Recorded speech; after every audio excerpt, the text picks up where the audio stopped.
What's going on, YouTube? Welcome to Outer Space. Currently doing about 1,000 light years per second through the Milky Way. I played a load of video games in the past couple years, and rather than just review them one at a time and YouTube it up and make a whole bunch of edits and go crazy, I just decided I was going to say what's not worth playing, so the ugly, what's kind of mid, the bad, and the stuff that's worth playing that I'm going to be playing going forward, the good. This is the middle video. If you want to see the first one, go check it out. I'll throw it up in the description or whatever, and you'll see it somewhere on the screen. I don't know. Or if you want to see it, subscribe. And we're about to hit the holiday season. A lot of this is going to be on sale. So we're going to review about 60 games. This is the middle of the road. This is the stuff that I can recommend, but I'm not really playing myself, but you might want to. So we're going to start off right here with American Truck Simulator. This game is fantastic, but it's also boring as just like long-term driving. I love this game. The best things about it are twofold. One, very cheap to get into. Very cheap to get into. This runs on bad systems. You can easily crank the settings down. You can easily make this playable on like low fidelity systems. And also, I think it only costs like 20 bucks on sale.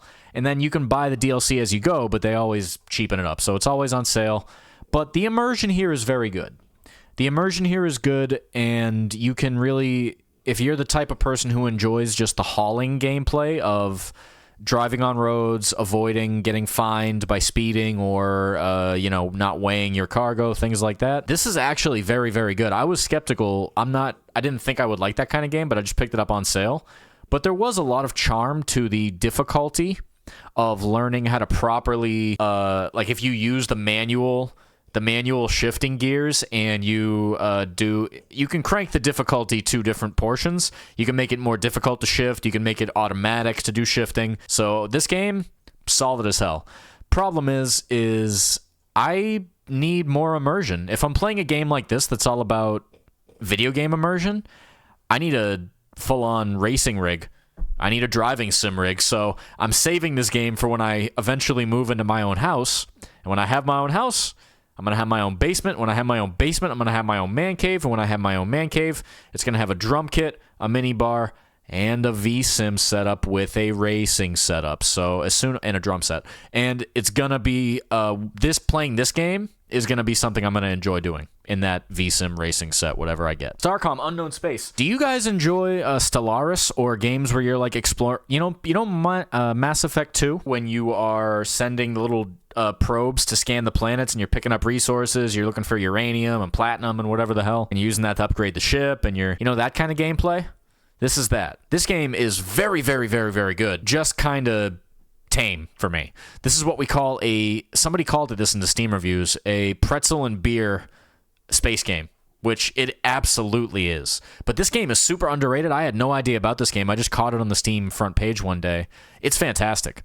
It's basically an ARPG style gameplay where you're flying around with your main unit in the center of the screen, and you're just shooting with your analog stick or whatever weapons you have equipped against all the spaceships around you on a flat 2D plane. But the exploration and going from planet to planet and leveling up your ship and multi-classing, this game's got a really, really smooth gameplay loop of tune your ship up, fly to and from, do a couple of battles, and then read some text about aliens that want to talk to you or sell you stuff or kill you, things like that. This is really good if you love Mass Effect, Star Trek, not FTL. This is kind of like a more action-y game and more about the collection of resources rather than the tactical part of it. The combat's kind of bland, but it is good. It's good bland combat. You can really juice your ship up however you like. So I like this game. This game is solid. I'll be back to play this game someday. I will definitely call this game decent. It's a bit slow for me, and I definitely can't stream it. Lunacid. This is definition of decent. So this game's art is fan-freaking-tastic. This game does a masterful job of using the King's Field aesthetic, but hyper-saturated and with lots more diversity in the map. And also the music was fantastic. It's very minimalistic, is a very basic bitch adjective. Haunting is a good word. The whole game is haunting. It gets its hooks in you very easily, because the gameplay is very boring.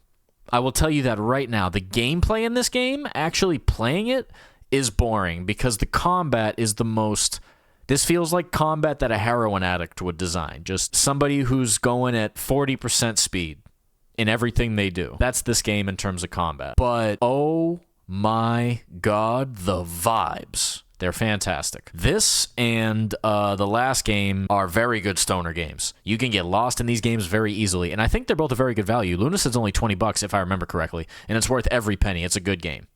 It's just slow. I like games where I can kind of just go in and have like a quick kill all bosses kind of mentality. So I might go back to this if I can learn how to speedrun it, but from what I saw, it's not speedrun friendly. You kind of only have one build to do, and it's flinging around like a flailing axe. So I will definitely call this game decent. So there's a lot of decent games here. This is one of them. If you don't know what King's Field is, by the way, it's FromSoft back in the old PS1, PS2 era. And it's like a first-person Dark Souls stripped to the bare root in terms of gameplay. It's mostly just walking around and slightly circle-strafing enemies while you smack them a couple times, or you just cast spells at them until they die. And there's a lot of big, wide-open Dark Souls 2, nothing going on areas.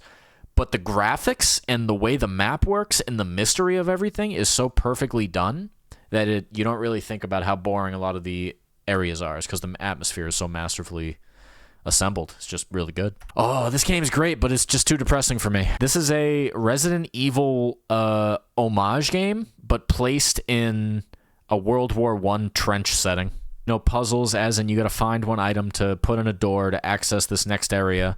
But then the breaks in the game are like you're on a trench line and you have to do a trench charge and not get murdered by a machine gun or by the dozens of Germans with bayonets and grenades and their own rifles that are in the trench. So the fear just comes from the fact that it's a war and there's mustard gas and there's good set pieces. This game's depressing, dude. This game's depressing, but it's very good. So this would be like my number one candidate for a game I want to learn to speedrun, because if I can deaden myself to the depression of the cutscenes and the moida and the war, the harsh, grim war of this game's mechanics are actually very fun and it's very well made. So this is going right into decent because it is very decent. So Conscript, big recommend if you like survival horror, because this is survival horror without some goofy zombie or some goofy nonsense. It's just you, a French dude, against a whole lot of Germans, and you're trying to take some goddamn castle, and it's just incredible. And this is a first-time dev, so I heavily recommend this game. Definitely recommend this one. It is depressing, though. I'll tell you right now. I stopped playing it because it was so depressing. Just the raw, it feels like you're in a war. That's the presentation is done so well. So well. The guy who made this had a really good mind's eye, artistic vision for how grim and washed out, violent, and spectacularly harsh the source material for this game was. It's fantastic. It's crime boss Rockay City. I don't know what to think about this one, but I can tell you that it's weird. It feels weird. The whole time it feels odd. This is Payday, but they hired a bunch of IRL actors. Like they hired Chuck Norris, they hired Danny Trejo to be a villain, and then it's kind of told in story fashion, like you'll be in the mission and the characters will be talking to each other while you're on their crew. But then there's also a mode where you're going through and you're like you're doing gang wars. It's a very strange game. But if you can get this on sale for $20, the value is there because it had a good single player mode. It's co-op friendly. So it's a straight-up heist game. The stealth mode was actually pretty fun. I was running around trying to stealth a couple missions solo, and I had a good time. Presentation was weird. It had a bunch of goofy cutscenes, cheap kind of budget feel, except for the voice acting, which was actually good. Something about this game just turned me off with the jank, though. I only played this for like 2 days, and I said, okay, that's enough of that. So this is the definition of flawed but fun. It had a lot of flaws. If I went back and played this, I'd probably have a bunch of nitpicks about the gun handling or how goofy the constant load times are or how micromanaging the sim mode is. But for the most part, this was, this is probably flush bait, actually. This is kind of flush bait because anybody who picks this game up is going to be looking at this game like, why the fuck am I playing this instead of anything else? Why the fuck am I playing this instead of just going back and playing Payday 2? It's such a weird niche genre. And Payday 2 is free to play, is it not? This costs money, so I'm putting this in flush bait. Oh, this game's incredible. Yeah, I'm going to put that right at the top of decent, because this game is actually fantastic in terms of value. Stardrift Evolution is one of the most poorly marketed, brilliant games that's currently on the Steam library. If you like drifting, even a little bit, and you like old school, low poly or low fidelity racing games from like the arcade era, like playing Off-Road Rally and all those kind of games, this game is absolutely incredible. And the value it presents is immense because the guy put so many cars and so many tracks in this game. There's so much going for it. The handling for every car feels a little bit different. The maps are fantastic. The physics are good. The drifting is immaculate in terms of just smoothness. The cornering and the way everything works together can't be understated. But the problem is it's bland as fuck visually. The name itself is flat. Star Drift Evolution. As soon as you hear it, it just goes in one ear and out the other. I've forgotten the name of this game 5 or 6 times, even though I acknowledge it's one of my favorite racing games, one of my favorite indie racing games I've played on Steam. But this game, it's just flat visually. The low poly nature of this game goes against it after a little while. So I really like this game's really like this game's gameplay so much. The multiplayer is good. You can do hot laps with your buddies. I mentioned the value because I think there's like 100 tracks or something. And there's leaderboards that are accurate. They have all the ghosts.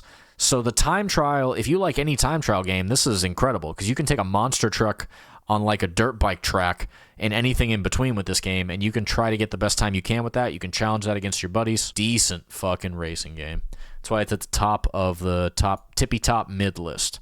I'd say this is a B+ of a grade if I had to say so. Problem is the visual style ain't there. Darktide. This game resurrected itself from the darkness and became I would say probably one of the best 2 or 3 horde shooters on the market right now in terms of FPS. This game is better version of Left 4 Dead, one could argue. The voice acting is probably the best voice acting in any game I've heard in years. So just listening to the characters talk, walking around the ship, it is awesome how good a job it does of, and this is exactly what I like about Warhammer, is when they talk about the stuff beneath the Ultramarines. I don't really give a fuck about the Ultramarines. I really don't. I don't care about Space Marine 2. Good game. I don't mind it being a good game, but I just don't care enough to be like, oh, the context of Astartes, oh, blah, blah, blah, blah. Oh my god, I love talking about the blood. Whatever. I just like the universe. I don't give a fuck about like the constantly obsessing over, oh my god, did you guys see what the Primarch did? And look at these little jokes. It's the nerdiest shit ever.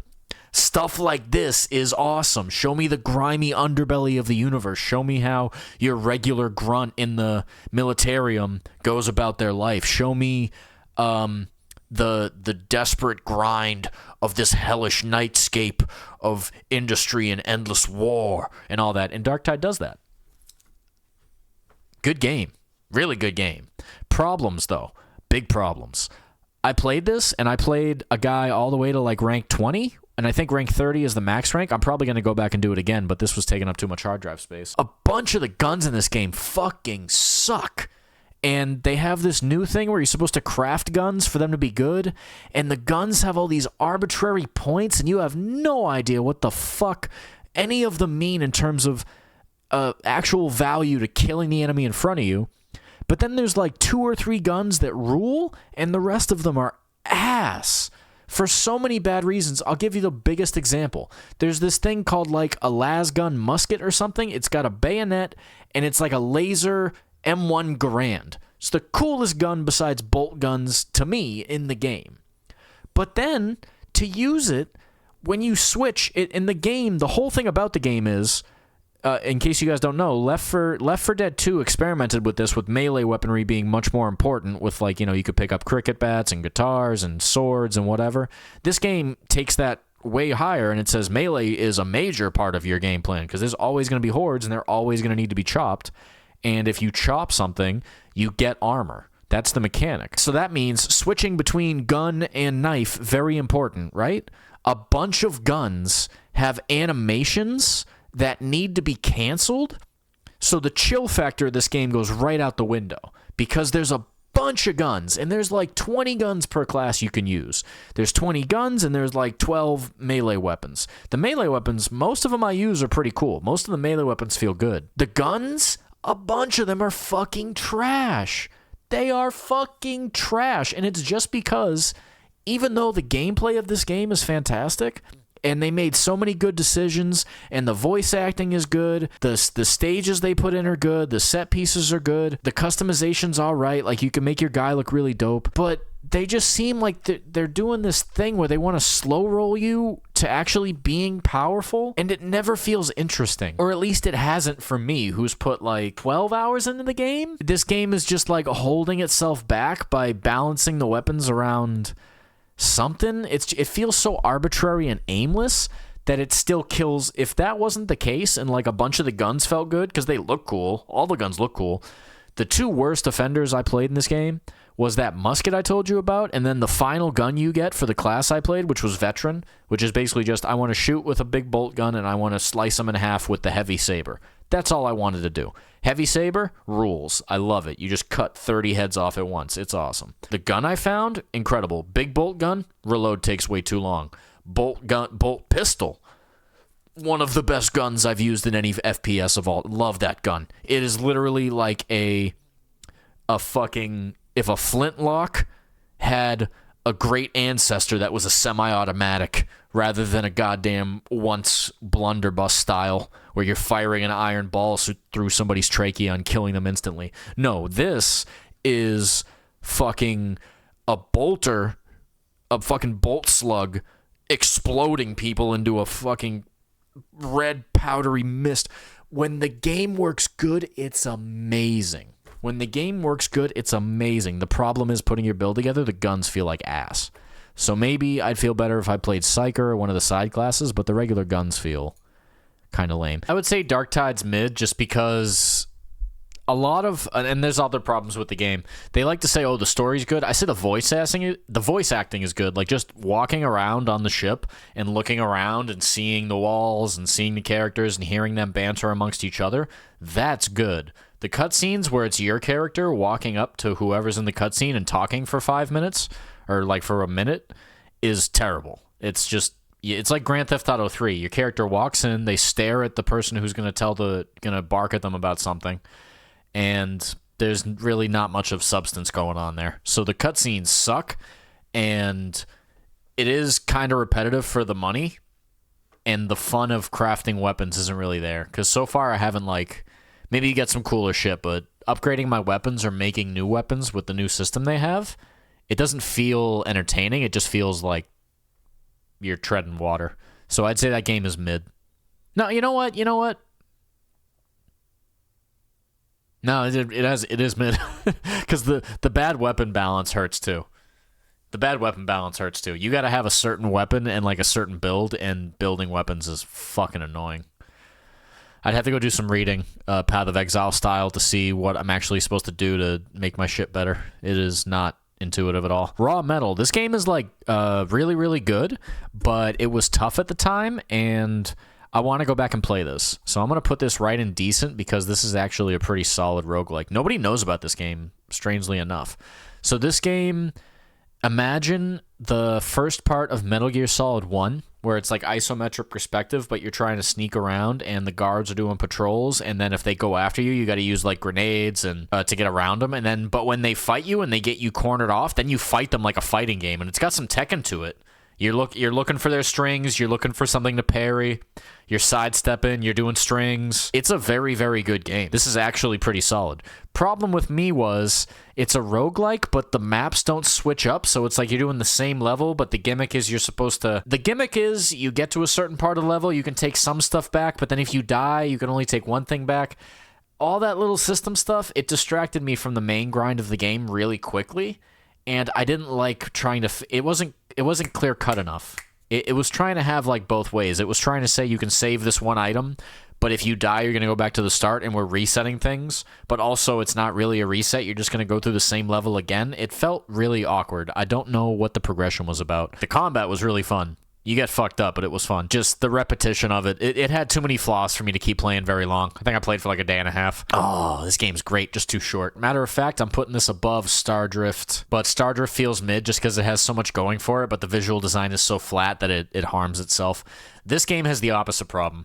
Parking Garage Rally is, as described by the guy who made it, it's like a Sega Saturn or Sega whatever the 3D version was. Graphics encapsulation of a crazy concept he had, which is basically Rally, but in the most crowded parking garages in America.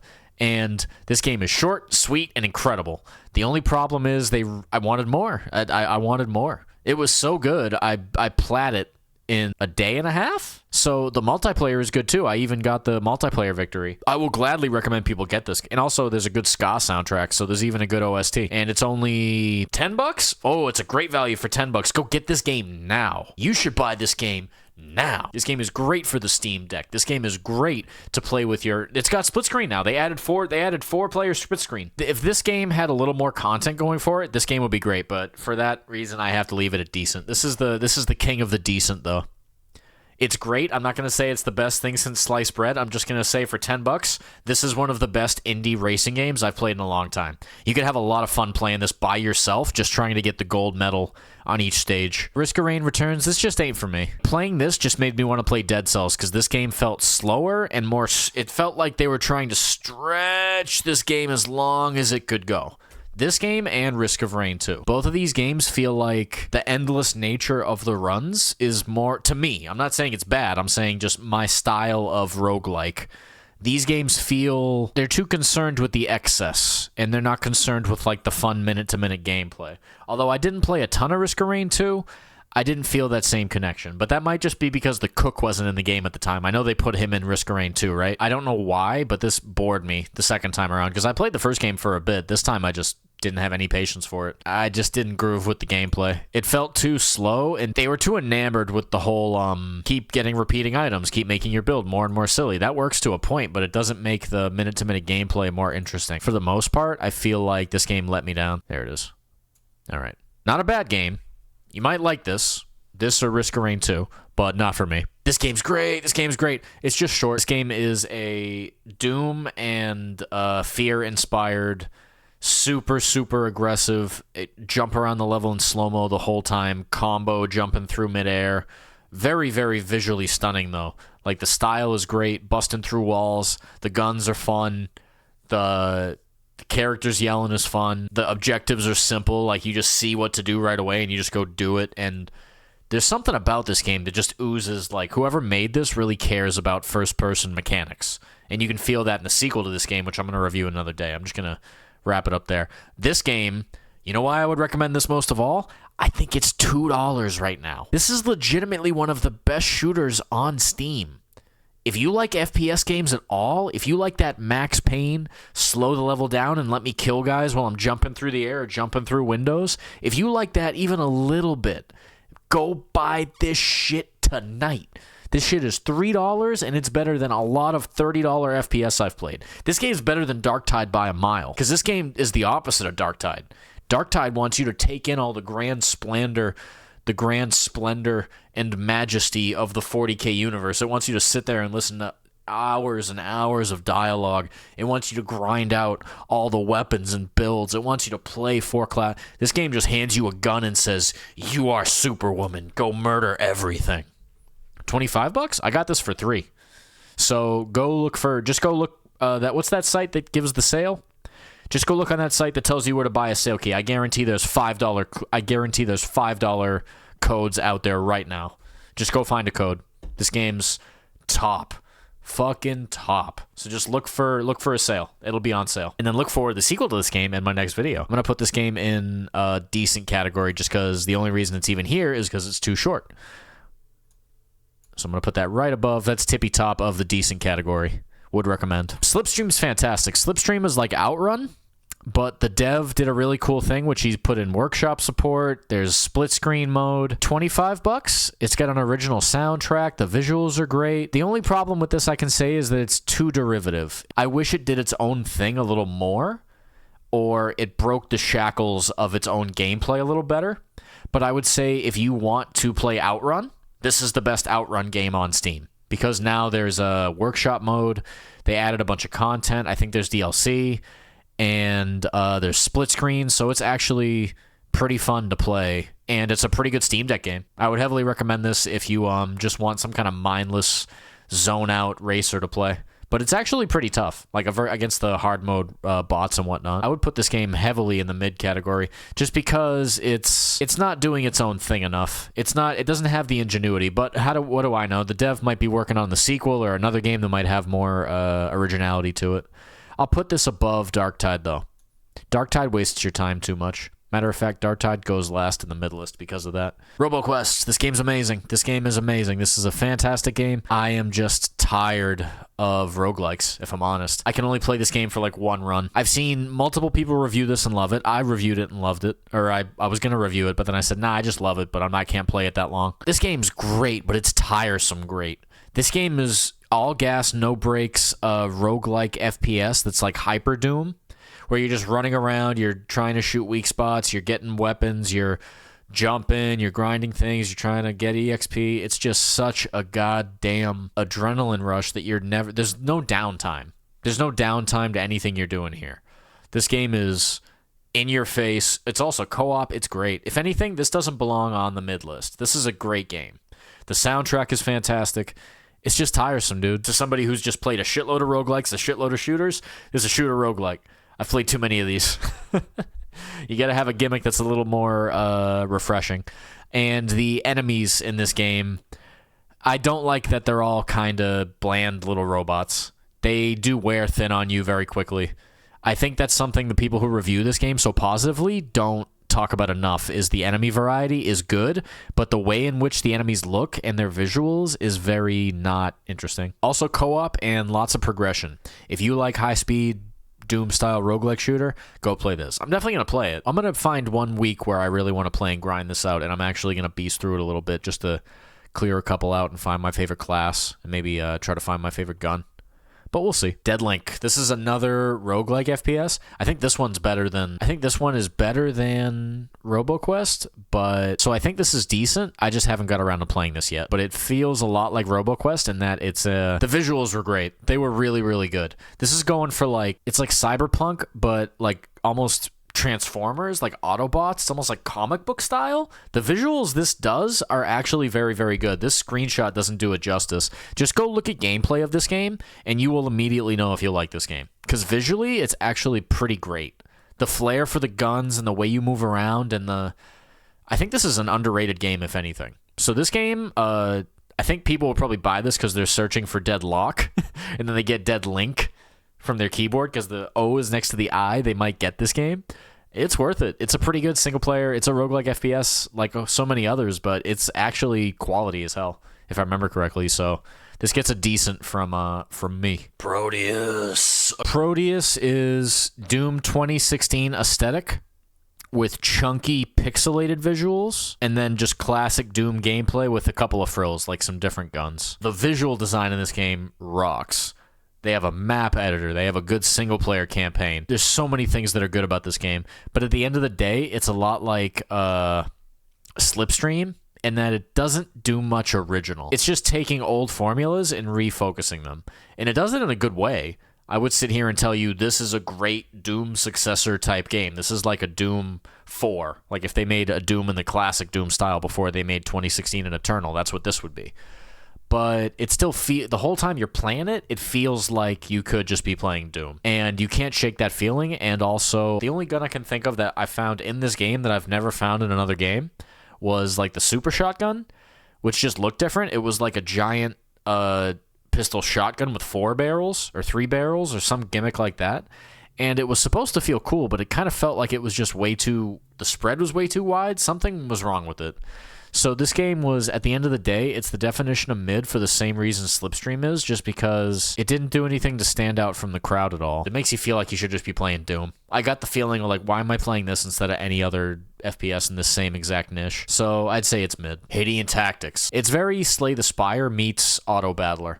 You're arranging your enemies like an auto chess game, like TFT or whatever auto chess game you play, and then you also have like power-ups you can power up your main unit, you can power up this unit, that unit, whatever, blah, blah, blah, Slay the Spire style, where you're picking cards and making a deck. It's doing a bunch of other game stuff. Now that I think about it, it's just stealing a bunch of other games' concepts. It's just mixing a whole bunch of other stuff. There's a recurring theme here. Stardrift is one of the only games here that's doing its racing games are all the same at the end of the day, but it's doing its own thing. So this is the only unique game in the mid section. A lot of these mid games are just not, they're not unique enough in their own setup, which is disappointing because they're still fun. Nightmare Kart, great game. I enjoyed it very much, but I can't play it because I have not yet played Bloodborne, and I need to play Bloodborne to appreciate all of the references. If you like Bloodborne, heavily recommend this one. It's also free to play, and it's on Steam, so go download it. You got no excuse. Victory Heat Rally. This is the definition of Flushbait, because even though this game has so many things against it, it's kind of bland, the progression feels slow. This game actually had a lot of charm. For some reason, the characters were charming, there was voice acting with the girl that talks to you at the stages. The cars are like cute, and the stages are fast enough where the drifting was just good. The tracks just felt so bland. The tracks just did not capture the imagination. They didn't make you slow down enough. Maybe I have to get to the later part of the game to get to the tracks that actually have some real swerve to them, but these felt they were too straight away. There's very rarely a time where you have to deal with a really tough turn. The AI felt just like it was just there for me to lap them, which was cool for a bit, but it just lost all interest after half a day. Oh, this game's wonderful. This game is Dead Cells meets Skull the Hero Slayer. The graphics and the voice acting, this is one of the nicest looking, maybe I'm underselling it, this is one of the nicest looking roguelikes I've ever played. And I said earlier that I don't really like 2D roguelikes anymore, or I'm starting to like them less. This is one of the exceptions. This game is super smooth to play. I only played 2 characters, but they were both amazing. I think they added a 4th. The graphics are stunning. The bosses are pretty well and diverse. Like, there's plenty of them. They're like the Zodiac. The game is one of the few games I've played where the story is... it didn't offend. Like, it didn't turn you off by feeling too overdone. The music was good. Everything about this was good. I just have to say that since it's a 2D roguelike that does steal a lot of other concepts and doesn't do too many things different, it can only be decent. Like, I'm not going to sit here and tell you, oh yeah, this is some Binding of Isaac genre-defining great game, but it might be. I've only gotten close to beating it a couple times, so I'm going back to this one, but this game's good. If you like roguelikes like Dead Cells, give this one a look. For the love of God, please give this one a look. This one's... I kind of want to go back and play it just talking about it, because I had a good time. I put a couple YouTube videos about this out. I did runs, and they took like an hour, but they were so fun. Echo's right into decent for me. Right to the top of decent. Yeah. Super Auto Pets. This game was good, but it got too complicated for me. This game was... Do you guys play Auto Battlers? If so, which one? This is one of them. I started playing this because I saw Northern Lion playing it, and I said, that looks silly. I said, I have no idea what the hell any of these units do, but the gameplay of arranging them so that they give each other bonuses and duke it out is pretty interesting, and I really liked it. It was on mobile. But this got complicated when they added trinkets and stickers, and I was starting to not understand. I was starting to have to read too much about every single unit, and then they swapped them out every couple weeks, and I just got annoyed. The only one I've ever touched was TFT. Well, this is pretty similar, and this is a very good game. It's also one of the best free-to-play games I've ever played. This is addictive. This is a very, very good game. I might go back to this, but I stopped playing it because it felt too complicated. But then managing trinkets and doing that, maybe I'll go back and try it again and like it, but this game was decent as hell. I'd put that right firmly in the middle of decent. Are any of these games that are in decent only in mid? Yeah, I think Nightmare Kart. Now that I think of it, American Truck Simulator should be mid just because you have to be into the concept of cargo hauling to like it. So Infernax, this game's dope. This game's just really hard.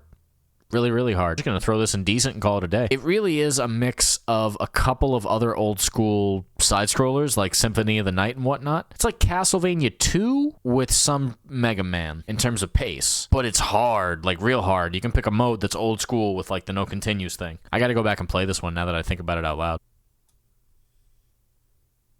Cyberpunk 2077. I gotta tell you, even though I think this game is good, I still think this game is firmly mid because of how awful the story is. I think the base game story is god-fucking-awful. I think, after replaying it a little bit, I'm so glad that the Dogtown Phantom Liberty expansion lets you completely skip the regular story and just go to a good story they put in at the end. I want to put this in flawed but fun, but it belongs at it's like the king of mid. I actually hated how bad the base story was so much that I can't in good faith put this as decent. This game has so much going for it, but then the story is just terrible. It's a bunch of walk-in chats. It doesn't give you the option of having like a good ending. At the beginning, the opening is just terrible. Just how long it makes you wait to get to the point. How, spoiler, how like you can't actually hang out with Jackie or have any of those good times that they were teasing in the game's build-up. Getting to Night City is like completely skipped over. There's so many things they fucked up in the story. I can't even... it's like really rough to go through because just the whole game I was playing it, I was just like, this is so slow. Like the missions you're doing, you're hacking into the camera and you're trying to get like some information and it's like, oh, look at this robot sneak through a couple of vents in the window, and it just sucked. It felt like Red Dead Redemption 2 to me. Even though the actual gameplay of just going around killing people was so fun and so enjoyable, the story and the RPG elements of this were ass. Just completely ass. And also, you should have been able to interact with the city more. Like, you should have been able to go do more side activities. I should be able to go bowling, go to the shooting range. I should be able to go to, like, the porn. It's Cyberpunk, so you should be able to go to, like, a strip club or something. Like, more than there are with, like, the Joy Toy thing. And then it felt like there was so much lacking with this game to me. Even though it was good in a lot of spots, I feel like this game was more mid than people say. I feel like this game legitimately let me down in a big way. I'm not going to call it bad because they improved it so much, but it wasn't good. So it's mid as fuck. Mid as shit. I'd say it's actually fair there.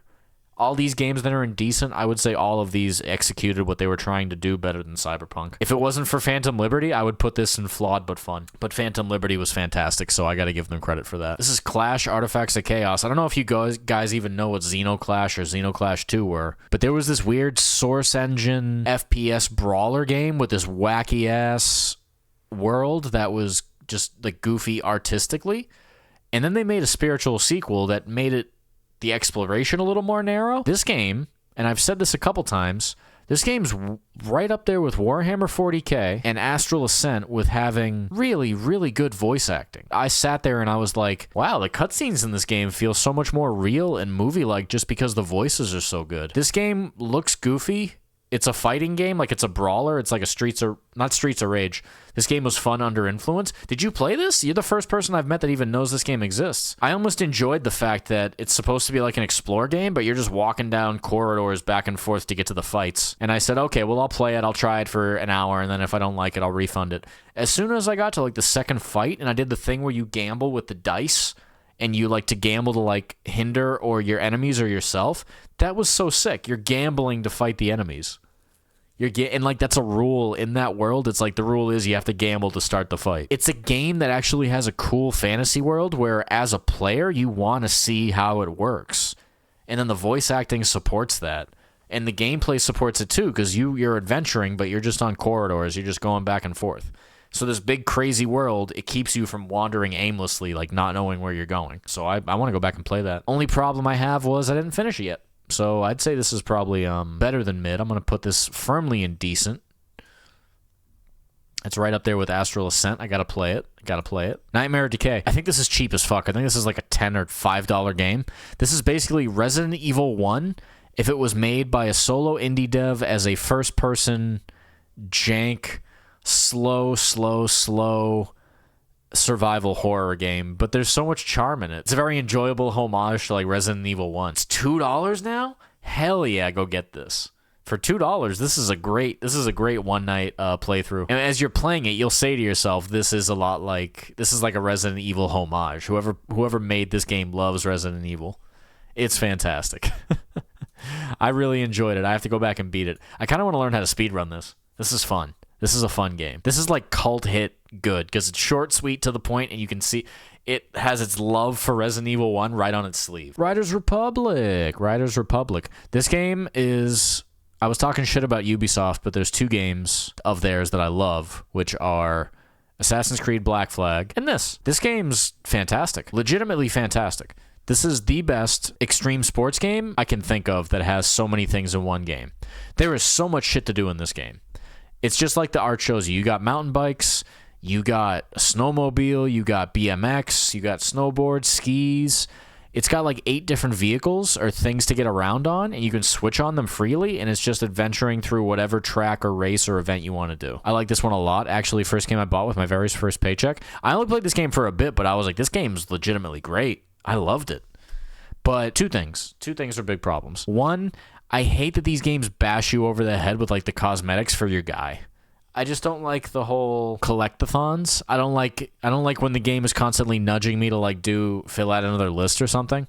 This game was just too much game. I was just like, I love this, but nobody's going to watch me. Nobody's going to come watch a stream of this game at all. This game has no streamability. It's just a fun racing game to explore and enjoy and everything and have a good time, but to stream it is tough, and I'm looking for stuff to stream these days. This is really good, though. Recommend it. Decent. Hella decent. Needs to be more games like that just put a lot of effort into doing as much extreme sporting as possible. Halo Infinite multiplayer. This is decent as hell. They brought back firefight mode. They brought Forge back in a good way. Like, there's so many cool Forge things going on. The Forge people are going nuts. They're making a lot of good changes to this. And this game, just like Darktide, just went from a horrific early launch to a really, really, really good game. And this game has less of the problem that Darktide does because a lot of the weapons feel impactful, and it's pretty fun to use a bunch of different ones in this game. The weapon design is actually pretty solid because it's so basic, but good. This is one of my favorite shooters just to hop in with the homies, and this is free to play now, so I think more people should play this because it's really goddamn good now. I can't think of a single bad thing to say about the multiplayer. I liked playing Husky Raid. This is a great game. This is a great FPS now as a multiplayer component. Free to play, incredible free to play game. Spelunky 2, great game, too goddamn hard. Flawed but fun. It's fun if you really like dying a lot. If you love dying a lot, if you love just getting murked by everything in sight, this game is great for you. Fun game, just not for me. Too many it's just too tough. Skill issue, I tap out. Spelunky, you're too tough. If I'm going to play a game that hard, I'll just play FTL. I want a slow burn strategy game. I don't want this game where, oh my god, I'm scared of the spider, so I get shot by 2 arrows coming out of a wall. I feel like it's just jump scares and messing up. Pro tip, if you want to see somebody who sucks at this game but loves it just like me, go watch Eris play it, because he had the same thing. He basically just died a million times, got to like the 3rd stage, and said, fuck this. This game's great. It's just impossibly tough. I just can't do it. Battlefront 2 is a wonderful goddamn game. If you want to talk about the visuals, this is one of the best looking Star Wars games ever made, if not the best. EA took away the microtransactions to rank up, so now you can just rank your guy up in the matter of time, and it goes well. Like, it works. This actually is fun to play round to round, and you get with your buddies and your FPS, and it's just a blast. Because the maps are well made, the Zerg in this game feels better than most modern Battlefields. This feels a little bit like Battlefield 1, in that the maps are so well done that you never have a sense of fatigue or I'm not having fun if you're running around the map.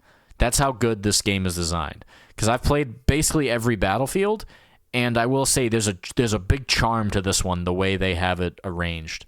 I can't put my finger on it, but I can say that if you can get this for $20, the single player is solid enough. It's got like a wave-based horde mode thing. It's not great, but it's fun. And the visuals alone, if you like Star Wars even a little bit, this is a really fun game. And I'm going to put it in decent just because it has the EA stink on it, so it's decent, but I feel like I should have more games in mid. No, but all these are decent.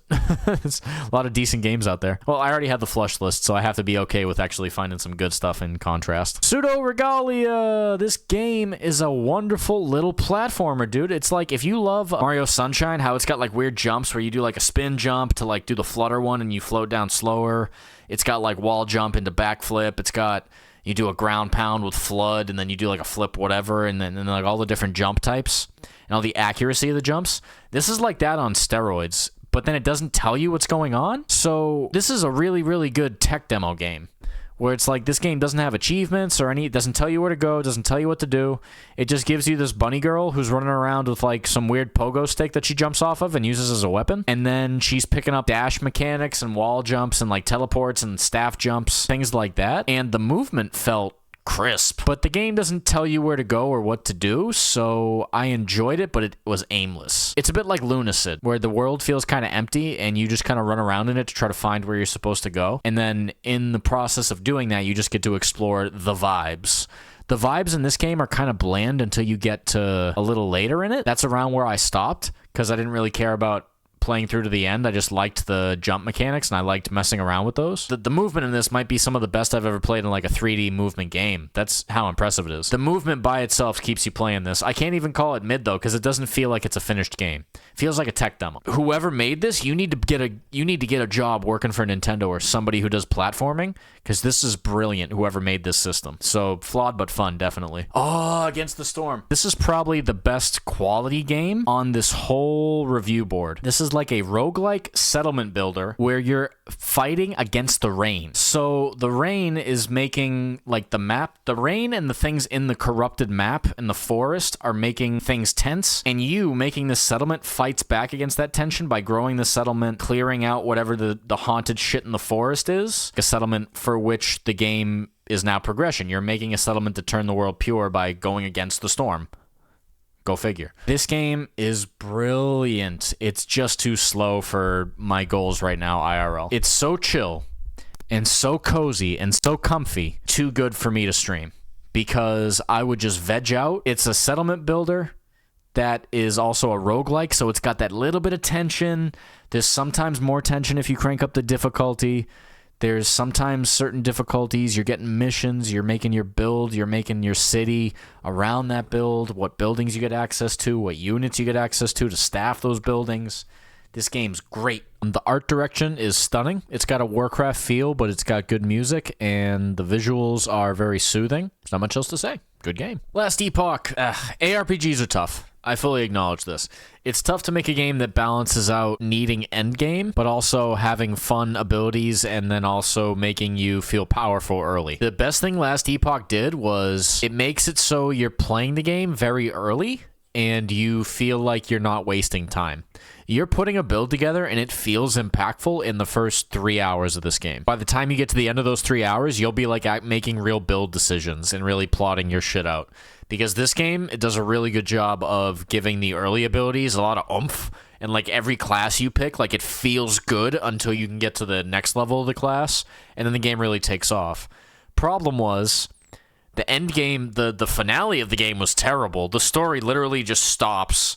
And then it says, oh, the story's over. And then you go, what? Where's the last boss? And they go, oh, they'll come back someday. What? And they were like, well, you better go into the abyss to chase them. It's so crazy. It's so bad. And the grind for endgame is fun, but not the kind of fun where I want to grind it any more than I would want to grind something like Path of Exile. If you're going to try to play a game like this, endgame usually matters a lot, because once you get to that part, that's where the biggest build diversity comes in, is because you got to do harder and harder maps or rifts or whatever. With that said, Last Epoch is the definition of mid, just because it does a couple things good, but the stuff it does poorly holds it back from being something you want to play long term. And this kind of game is made to be played long term. They want you to do multiple builds and do a bunch of rift runs, and it's kind of a failure in the sense that the end game didn't really rope me in. I could maybe try this again. It might be better, but I doubt it. And Path of Exile 2 is coming out, which looks way better.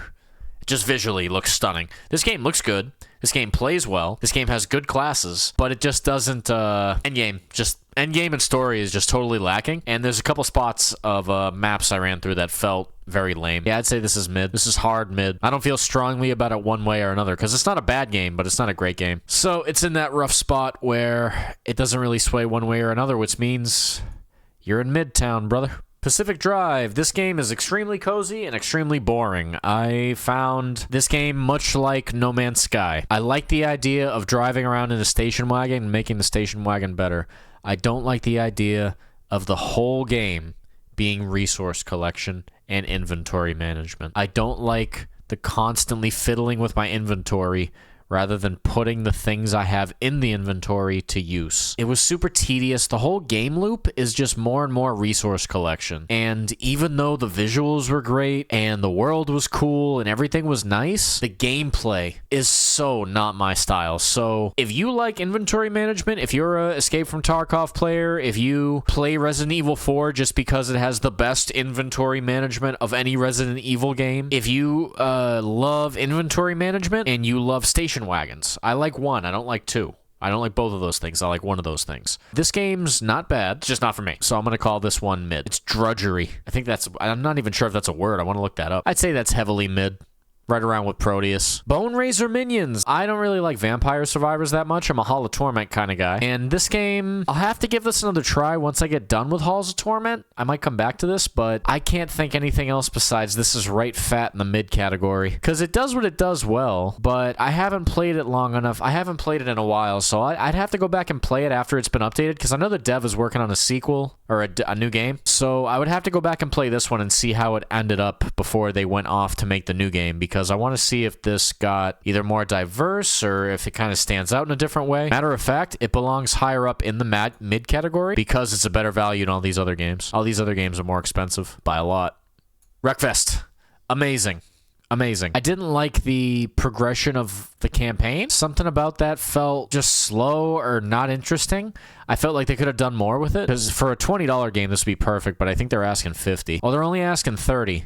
That's okay. That's fair. Then you got to buy the season passes, $15, $13 for $30. Well, let me just say brightly and clearly, this goes right to the top of the decent list. This is a fantastic racing game.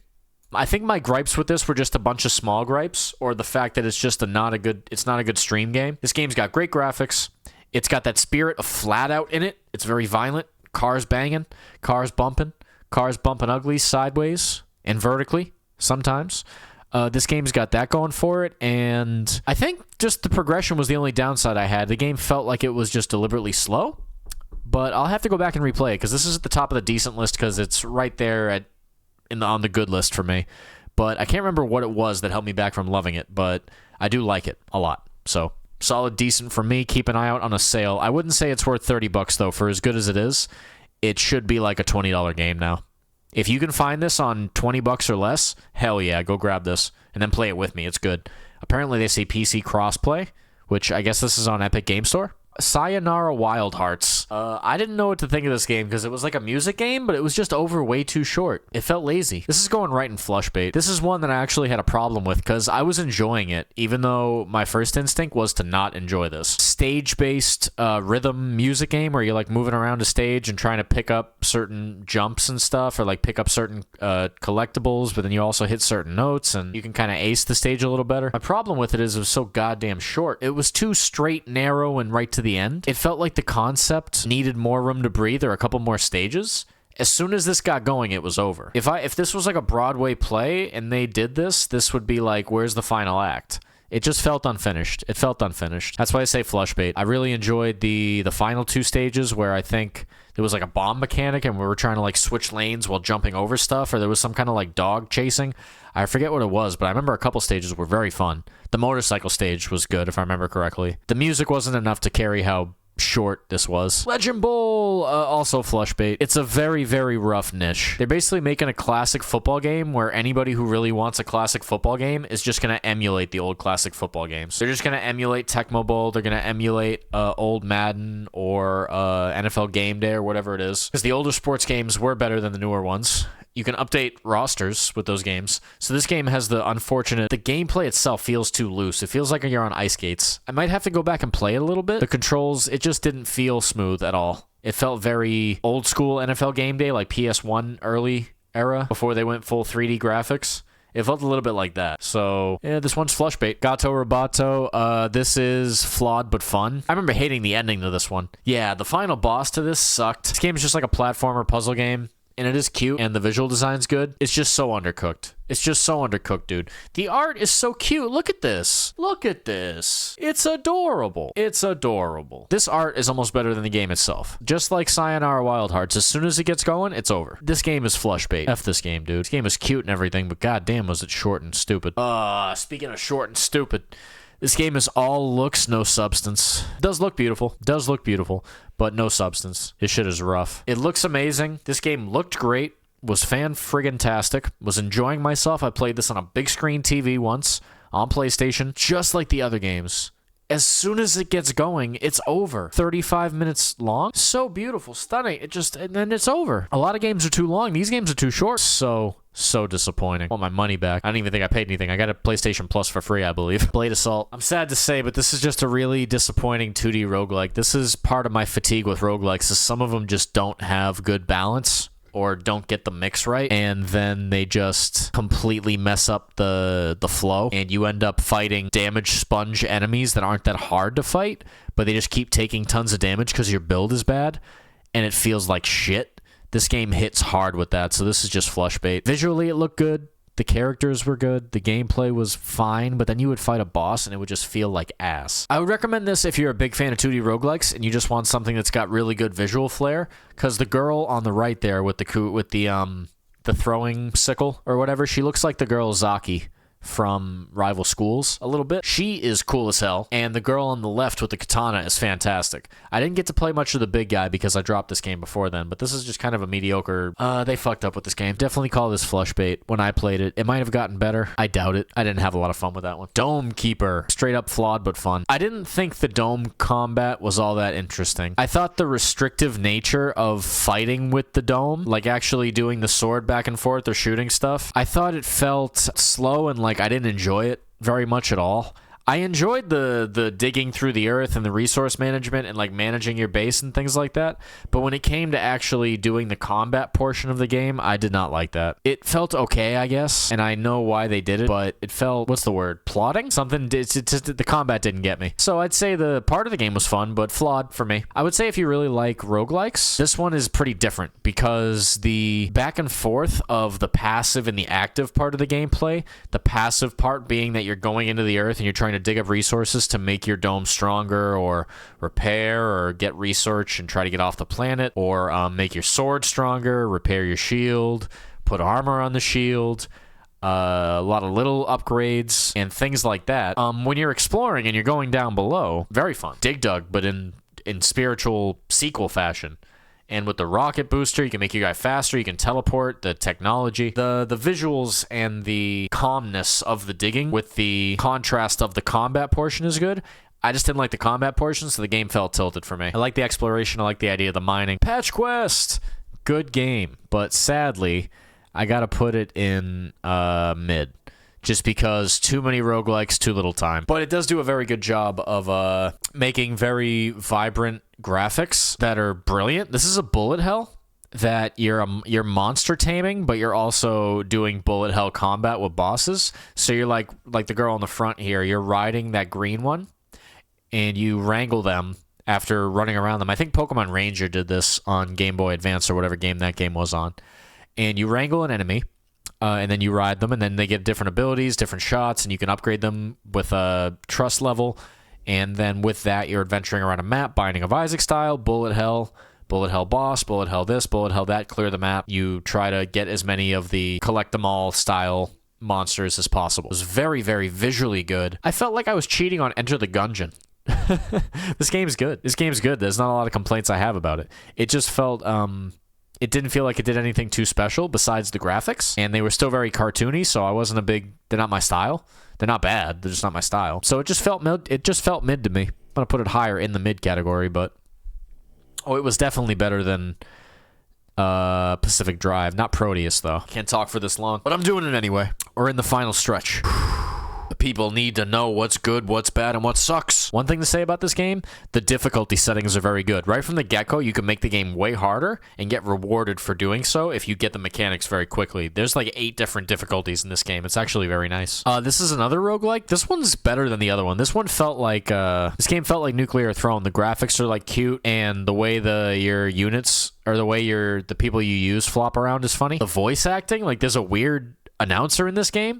I'm gonna say this one's decent just because this game is underrated, if anything. This is one of the better roguelikes I've played. That said, I'm not like chomping at the bit to finish it. I had a very fun time with a lot of the weaponry, and I liked how you chase the boss down around the map in that game.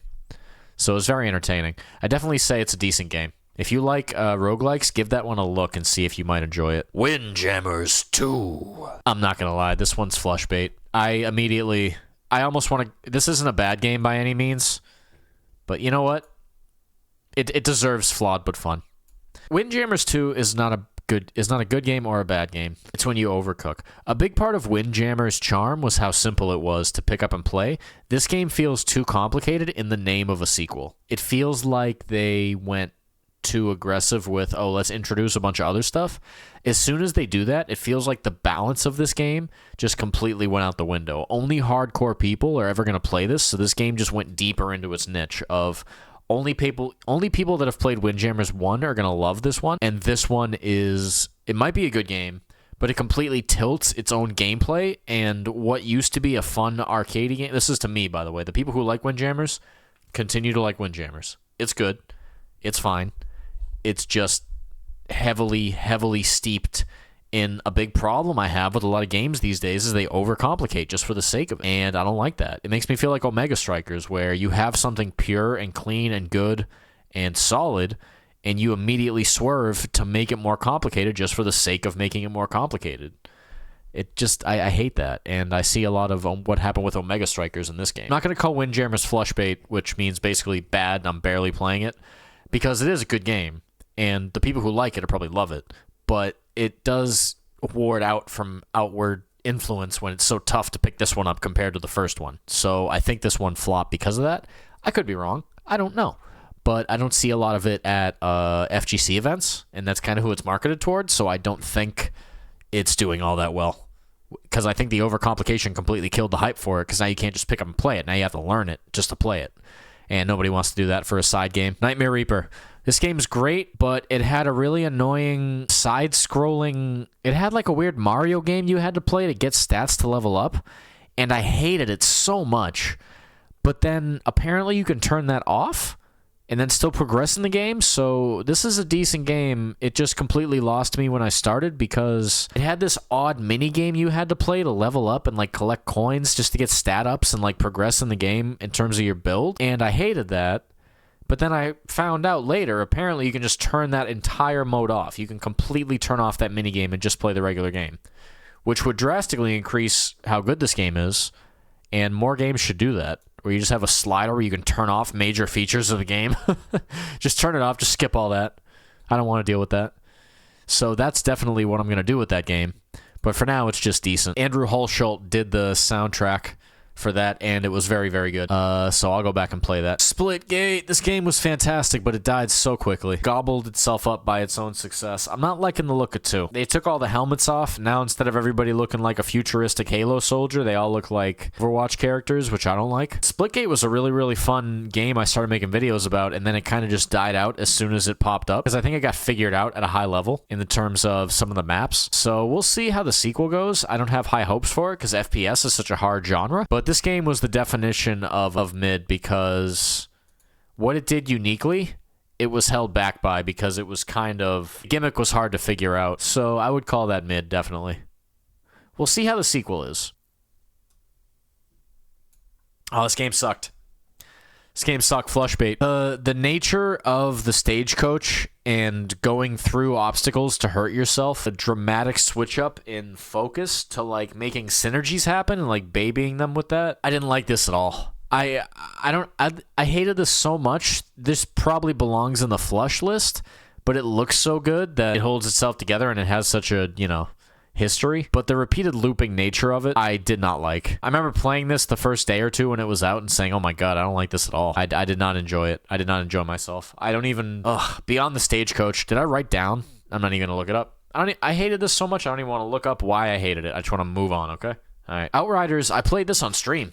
I've got a clip of mine from this game. It was jank as hell. This is just a Square Enix, their own version of Destiny or Warframe, more likely, because you're turning into big like robot dudes and doing big slams and things like that. So, fun co-op game, but the story was terrible. Endgame was odd, but good. It was really buggy, and there was a lot of issues.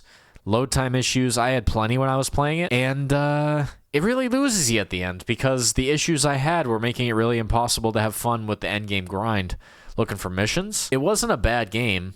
The effects on the character, and I played it all the way through to the end, and it was pretty enjoyable. So this is the kind of game that made me want to go play Remnant 2. So I would say flawed but fun, definitely. So that's actually the king of flawed but fun. Jabroni Brawl 3. Okay. If you miss back in the day just yelling into your microphone during like a Call of Duty 2 on Xbox or Halo 3, any kind of Counter-Strike server, Day of Defeat server, Zombie Panic server, Zombie Panic was a Source game, but all those crazy open mic lobbies in Source Games TF2. Just all of that energy packed into this game. It's a bunch of random game modes. It's fantastic. This game needs way more players.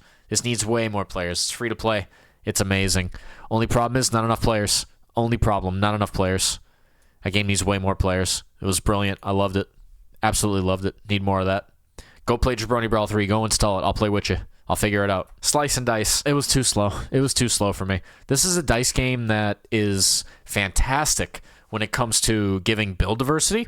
It has, you can mod it. You can make any character you want. You can make those characters play how you want. You can put 5 of them in your team at once or something. And you're basically just throwing dice with your team's dice to see what moves you can do. And then you're using those moves to kill the enemies. So it's very roll your dice for energy, use that energy to clear the enemy board or defend yourself or cast spells or what have you. The density of this game's roster is its strength. This game is really, really good if you are a create your own unit and throw some dice kind of gamer. I just don't like the slow nature of the dice. I don't like the slow nature of digitally throwing dice. What do I got? Blah, blah, blah. And then doing the strategy. That gameplay loop of throwing dice and then sometimes you get screwed, and that doesn't get me. It is fun. It is good. Not my style, but this game is solid, and it's also cheap, and I'm pretty sure it's on mobile. And if it's on mobile, I might download it because that's addictive. This game's actually pretty solid. You know what? I'm going to call that mid, actually. So I'm going to say, just much like Pacific Drive, just the pace of the gameplay killed me. I want to move Hadean Tactics up here a little bit. Boltgun! Everybody who's like a 40k fan was all hype about Boltgun when it came out because there has never really been a 40k themed FPS until this game came out. So when it did, everybody said, oh, this is fantastic, this is amazing, and it was good, wasn't great. Final act sucked. Really sucked. The final act, when there's certain enemies you fight that are much stronger than they should be. Canonically, like, you should not be able to take on this enemy, and you're kind of just killing them nonchalantly as a Ultramarine. So right there, like, kills the lore hype. Just because the game is just straight up saying we're not straight up, judging the power levels here correctly. It puts a Lord of Reality or whatever, those blue bird-looking dudes, Lord of Pain, I don't know. Whoever knows 40k lore can follow it up, but it puts them in the game and makes them one of the big bosses and then a mini-boss. The weaponry also kind of lacks outside of the shotgun, which is good, and the main bolt gun. The heavy bolter is good, but that's just an extension of the bolt gun. So I would definitely put this in flawed but fun. Because it does work very well, but it does not do enough to finish strong. If anything, the best part of the game is the first act, and that's a knock on it because it should get more. That's the problem with 40k, I guess. When you start off already going a million miles an hour, which an Ultramarine does, he's got a bolt gun. It's one of the best guns in the game. It's always useful.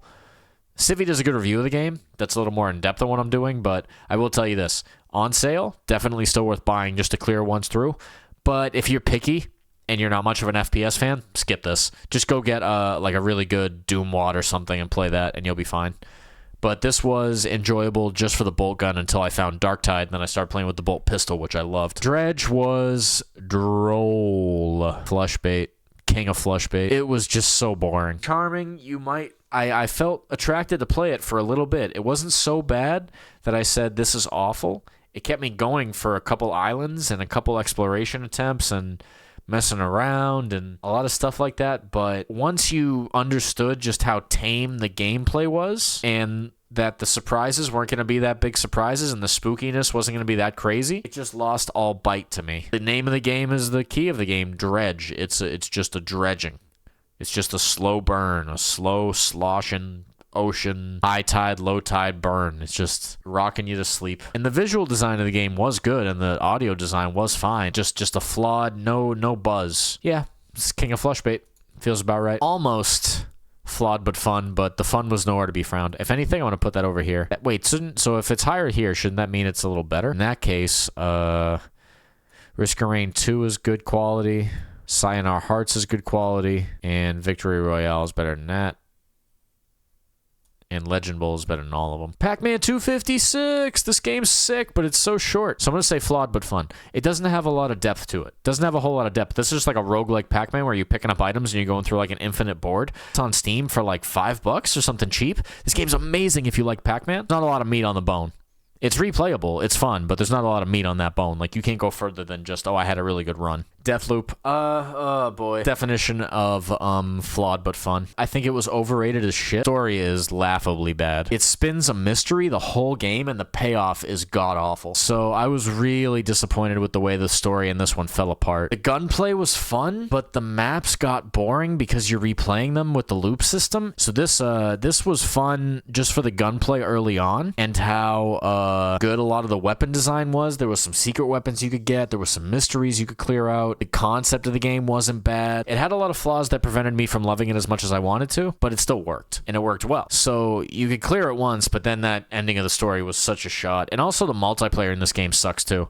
It was very asynchronous and not in a good way, and it felt like it felt jank. I only got invaded a couple times, but it didn't, it wasn't entertaining. I do appreciate them trying to do something new, and I would still say this game is definitely worth picking up on sale, because there's 2 guns in this game that are so goddamn fun to play with, you're going to want to get them. There's a shotgun, and then there's a pistol, but they're both very, very fun. Tech demo game. It's a tech demo game for the sequel. I can't even sit here and talk about this very long. Barely any enemies. Can be beaten in no time. There's no real depth. It's just as wide as a ocean, shallow as a puddle. There's a lot of mechanics in this game that just suck so bad. The weapon stamina just breaking, constantly having to pick up new stuff. At least in Tears of the Kingdom, you can make new things, you can make stronger things, stuff like that, reinforce them. There's more dynamics to the gameplay, putting things together, and you're messing with the physics. Did not like it at all. Yellow Taxi goes vroom. If you guys like fun platformers and collectathons, this is the game for you. I do not like those kind of games, so I'm just going to say decent. That's a very solid game. It's very good. Graphically, audio, level design's great. It's just not my style of game. Yellow Taxi Go Vroom is a game where you play a little taxi as a protagonist, and you pick up radioactive green gears from Tosla, something like that, and it really bashes you over the head with, this is a collectathon, this is an old school 90s Bubsy 3D style, blah blah blah, and it's like, damn. Does what it does so well. I got stuck in the first level just jumping off the walls of the Mario guy's house. Morio, Morio. I got stuck inside his house just jumping off the walls trying to get all the green cogs in the first 2 areas, and I said, wow, this game's great. How big is it? And I went and opened the map, and the map said, oh, it's way more than you ever want to clear. So I'm not a big collectathon guy, but I will acknowledge, very quality game. Mortal Shell was good. Then it has no replayability, and it feels cheap, even though it looks good. This is a knockoff Souls game that has only about 4 or 5 bosses, and 2 of them are great, and 2 of them suck. And then it has like a mode where it's like a roguelike, and you're trying to find random stuff, but that mode kind of stunk. It just remixed it. It wasn't truly a roguelike. The replayability didn't feel like it was there. Once you try out all the weapons to find out whatever your favorite weapon is, the game loses a little bit of its charm. The only thing I can think of doing for repeated playthroughs is playing as the little mini shell on the inside, which is probably much, much harder. But that's a fun challenge run for those that, if it was like a quality game and I really, really love the bosses. Only 2 of the bosses were really entertaining to my tastes. The ice guy, where you're floating when you're gliding on the ice thing, and the final boss was pretty solid. The ice skating boss was a great concept. That was the best thing this game did. This game does a lot of things well, and the visual design is good. If you find this on sale, I would definitely recommend this, especially if you're a Souls fan, because it's a very fun, like, oh, I'm a Souls fan, let me play a weekend game. I guarantee that guy who does all the Souls-like video reviews has reviewed this and would recommend it as well. Although they probably wouldn't say it's better than a Souls game or anything like that. I hope the team that worked on this makes a sequel, because it's decent as hell. I'm going to put that in the decent list.